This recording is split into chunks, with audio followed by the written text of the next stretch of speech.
خانقاہ عالیہ قادریہ برکاتیہ محرہ مطہرہ کے اندر ایک زربرق لباس کے اندر سرکار کی بارگاہ میں تشریف لائے. اس خانقاہ شریف کے اندر کہ حضور مرید کر لیا جائے، خلافت دے دی جائے. فرمایا جائیے آرام کیجئے.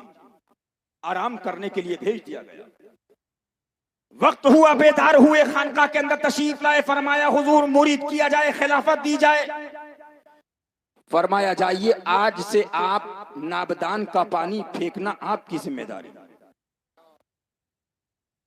اب وہاں سے چلے، سوچنے لگے میں یہاں مرید ہونے آیا تھا، خلافت لینے آیا تھا، یا گندا پانی پھینکنے آیا تھا. اللہ اکبر. تشریف لے گئے.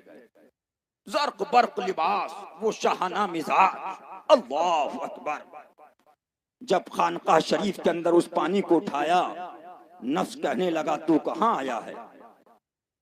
عمدہ لباس میں رہنے والا، عمدہ محل کے اندر سونے والا.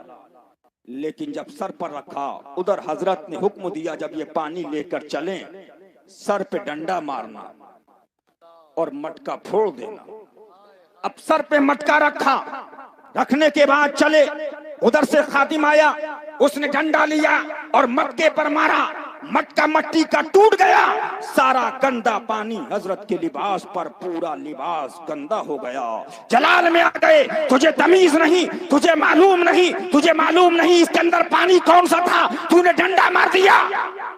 اللہ اکبر. واپس آئے.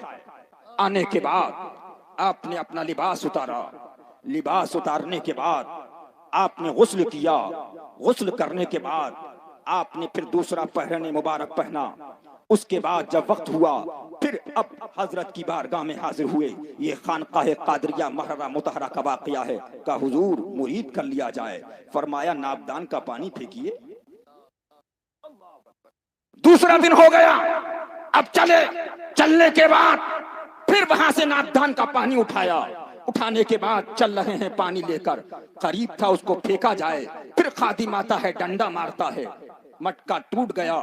گندا پانی کپڑوں پر آ گیا. اب جب کپڑے جب گندے ہوئے، آپ نے اس کی طرف نگاہ اٹھائی اور بڑی غصے کے ساتھ دیکھا. کہا کچھ نہیں. اس کے بعد پھر اپنی قیام گاہ پہ تشریف لائے. لانے کے بعد آپ نے اپنے کپڑے اتارے.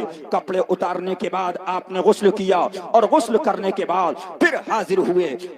کپڑے پہننے کے بعد پھر حاضر ہوئے کہ حضور مرید کر لیا جائے. کیا کہا؟ مرید کر لیا جائے. فرمایا ابھی نابدان کا پانی پھینکیے. تیسرا دن ہے. اس کے بعد پھر نکلے. اس کے بعد پھر آپ نے اس گندے پانی کے مٹکے کو رکھا. رکھنے کے بعد لے کے چلے. پھر خادم آیا اور اس نے ڈنڈا مارا. آپ نے فرمایا کوئی ڈنڈا مارنے والے سے کہ آپ کو ڈنڈا مارنے میں تکلیف تو نہیں ہوئی؟ کیا فرمایا؟ تکلیف تو نہیں ہوئی. اس کے بعد پھر غسل کیا اور غسل کرنے کے بعد کپڑے پہنے. پھر حاضر. جب حاضر ہوئے آپ نے اپنے خادم سے پوچھا آج کا معاملہ کیا رہا؟ کہ حضور جب آج میں نے ڈنڈا مارا تو فرمایا کوئی تکلیف تو نہیں ہوئی؟ فرمایا اچھا. پھر حاضر ہوئے. فرمایا کھڑے ہو جاؤ. کھڑا کیا. سینے سے سینہ ملایا. ملانے کے بعد بیعت کیا. خلافت دی. فرمایا اب جاؤ دین مصطفیٰ کا کام. اب شملے دیکھو 6-6 فٹ کے شملے نکلے ہیں. امامے الگ، شملے آسمان سے باتیں کر رہے ہیں.